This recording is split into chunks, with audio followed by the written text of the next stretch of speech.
Hello student, मैं Deshbandhu SDRD Bhimra.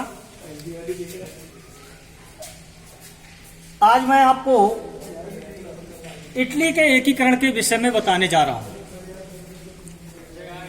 Italy का जो एकीकरण है, इसका जो विचार दिया वह मेजनी के द्वारा दिया गया, क्योंकि सबसे पहला प्रयास 1848 में मेजनी के द्वारा किया गया। दूसरा जो व्यक्ति आता है कैबूर, इसने इटली के एकीकरण में महत्वपूर्ण भूमिका निभाई। ये अपनी कूटनीति के लिए जाना जाता है। तीसरा जो व्यक्ति आता है गैरीबाल्डी। गैरीबाल्डी अपने साहस के लिए जाना जाता है।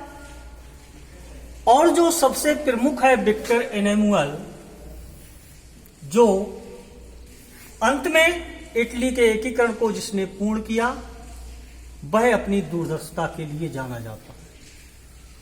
तो इन सभी के द्वारा इटली के एकीकरण में अलग अलग साधनों से योगदान दिया गया। तो इटली का जो एकीकरण हुआ सार्डिनिया पीडमोंट के नेतृत्व में।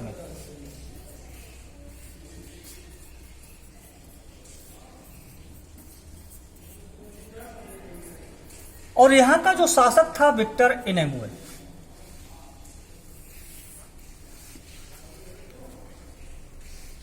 (1848) में एकीकरण को प्रारंभ करना शुरू कर दिया गया था, और जिसमें मेजनी के नेतृत्व में नेपल्स और सिसिली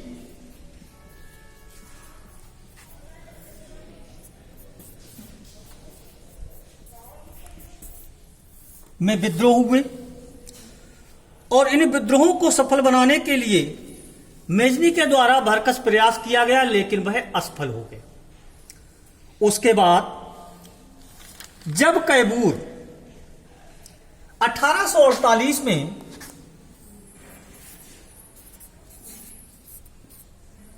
सार्डिनिया पीडमोंट के संसद का सदस्य बना, तो इसने सार्डिनिया पीडमोंट में बहुत जनहितकारी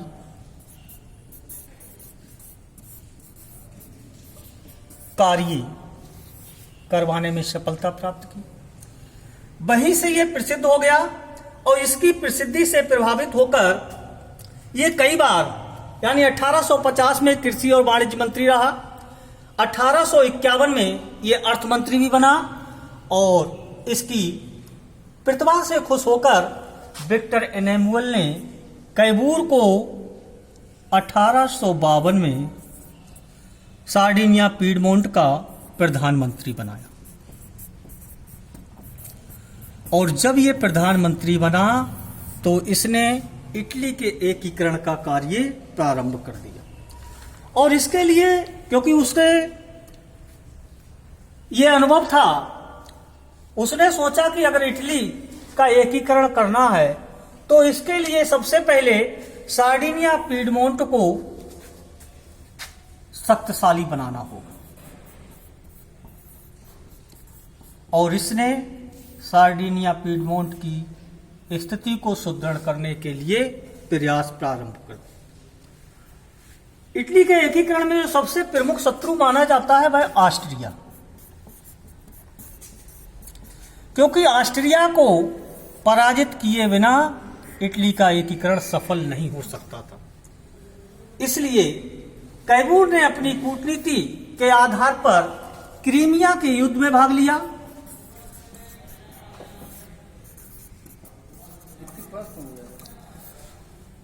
और क्रीमिया के युद्ध में भाग लेने से उसे इंग्लैंड और फ्रांस की सहानुभूति प्राप्त हो गई, और जिसका लाभ उठाकर उसने 1858 में नेपोलियन तृतीय, जो फ्रांस का शासक था,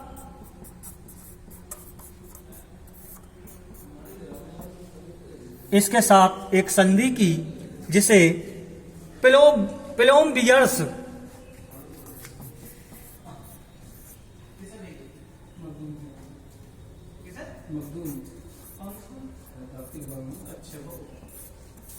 का समझौता कहा जाता है।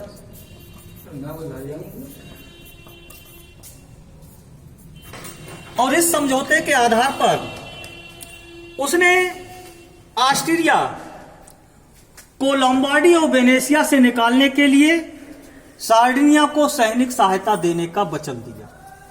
दूसरी बात, सार्डिनिया इसके बदले में फ्रांस को सेवाय और नीस का प्रदेश प्रदान करेगी। इटली को सभी जातियों का एकीकरण करने का अधिकार दिया जाएगा और जो रोम का पोप है उसके अधिकारों को भी सुरक्षित रखा जाएगा। इसके बाद कैमूर ने ऑस्ट्रिया के खिलाफ युद्ध छेड़ दिया, लेकिन नेपोलियन तृतीय ने ऑस्ट्रिया के साथ भी समझौता कर लिया। जब ऑस्ट्रिया के साथ समझौता हो गया, इस समझौते से विक्टर एनेमुअल को ऑस्ट्रिया के साथ समझौता करना पड़ा। इसके बाद मेजनी, गैरीबाल्डी और कैमूर,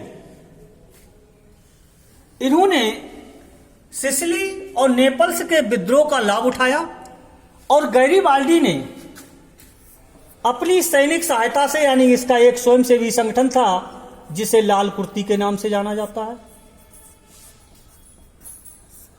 और इसी संगठन की सहायता से गैरीबाल्डी ने सिसिली, नेपल्स पर अधिकार कर लिया।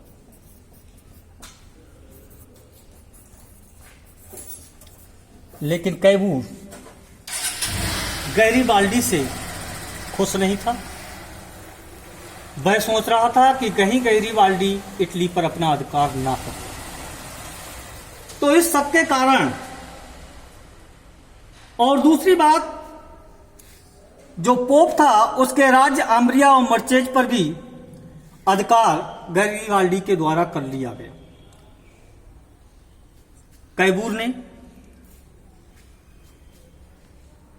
गैरीबाल्डी पर शक किया, इसलिए गैरीबाल्डी ने सिसिली और नेपल्स के जो प्रदेश थे वह सार्डिनिया पीडमोंट के राजा को प्रदान कर दी।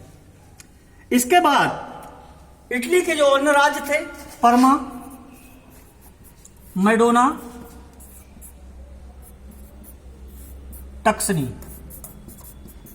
इन्होंने भी सार्डिनिया पीडमोंट के नेतृत्व में इटली में सम्मिलित होना स्वीकार कर लिया।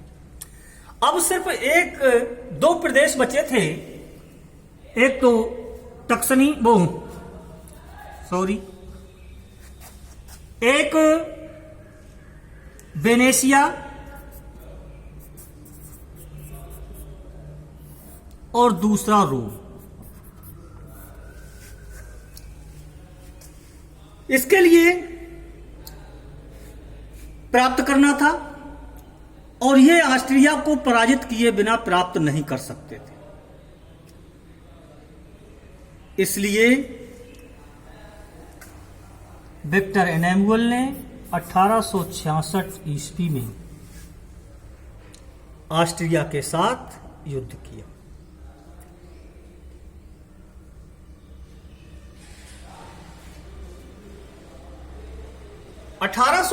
में पिरसा और ऑस्ट्रिया के बीच युद्ध हुआ था।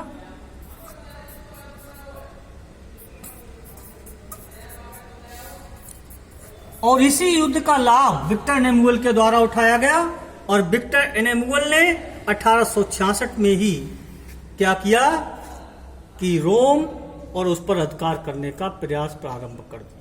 और यह कहा जाता है 1870 ईस्वी में विक्टर एनेमुअल ने रोम और पोनेशिया पर अधिकार कर लिया।